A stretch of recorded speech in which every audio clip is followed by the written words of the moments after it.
രാജവെമ്പാല ലോകത്തിലെ ഏറ്റവും വലിപ്പമുള്ള വിഷപ്പാമ്പാണ്. ഈ രാജവെമ്പാലയുടെ വിഷം എന്ന് പറയുന്നത് ന്യൂറോടോക്സിക് വനമാണ്. അത് നമ്മുടെ നാഡീഞരമ്പുകളെയാണ് കൂടുതലായിട്ട് ബാധിക്കുന്നത്. പക്ഷേ ഇതിന് കടിയേക്കാനുള്ള സാധ്യത വളരെ കുറവാണ്. അതിൻ്റെ കാര്യം എന്ന് പറഞ്ഞാൽ ഒന്നാമത്തെ കാര്യം രാജവെമ്പാല നല്ല ഉൾക്കാട്ടിലൊക്കെയാണ് കാണുന്നത്, അല്ലെങ്കിൽ കാടിനടുത്തുള്ള സ്ഥലങ്ങളൊക്കെ കാണാറുണ്ട്.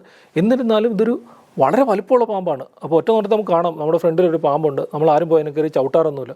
അതേസമയം നമ്മുടെ നാട്ടിൻപുറത്തൊക്കെ വളരെ സാധാരണയായിട്ടുള്ള വെള്ളിക്കെട്ടനോ മൂർഖനെയൊക്കെ രാത്രിയിൽ അറിയാതെ ലൈറ്റ് ഇല്ലാത്ത സ്ഥലത്ത് നമ്മൾ നടന്നു പോയി അറിയാതെ ചവിട്ടിക്കഴിഞ്ഞാൽ അത് കടിച്ച് അങ്ങനെയാണ് മരണമൊക്കെ ഉണ്ടാകാനുള്ള സാധ്യത കൂടുന്നത്. കുറച്ച് പേര് ഇതിൻ്റെ കടിയേറ്റ് മരിച്ചിട്ടുള്ളത് ഇന്ത്യയിൽ.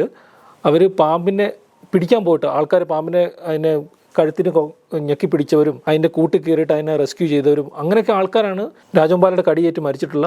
അല്ലാതെ രാജവെമ്പാലയുടെ കടിയേറ്റിട്ട് മരിച്ച ആൾക്കാർ ഇല്ലെന്ന് തന്നെ നമുക്ക് വേണമെങ്കിൽ പറയാം. ഇനി ഇതിൻ്റെ കടിയേറ്റ് കഴിഞ്ഞാൽ ഒരു മനുഷ്യനെ കൊല്ലാനുള്ള വിഷത്തിൽ കൂടുതൽ ഇത് കുത്തിവെക്കും. അപ്പം കടിയേറ്റ് കഴിഞ്ഞാൽ സർവൈവ് ചെയ്യാനുള്ള സാധ്യത കുറവാണ്. പക്ഷേ നമ്മുടെ നാട്ടിലെ മൂർഖൻ്റെ അണലിയുടെ അത്ര വിഷത്തിൻ്റെ അത്ര പോട്ടൻസി ഇതിനില്ല, അത്ര വീര്യത ഇതിനില്ല. എന്നിരുന്നാലും ഇഞ്ചക്ട് ചെയ്യുന്ന വെനം കൂടുതലായിരിക്കുന്നതുകൊണ്ട് മരണസാധ്യത കൂടുതലാണ് ഇതിൻ്റെ കടിയേറ്റ് കഴിഞ്ഞാൽ.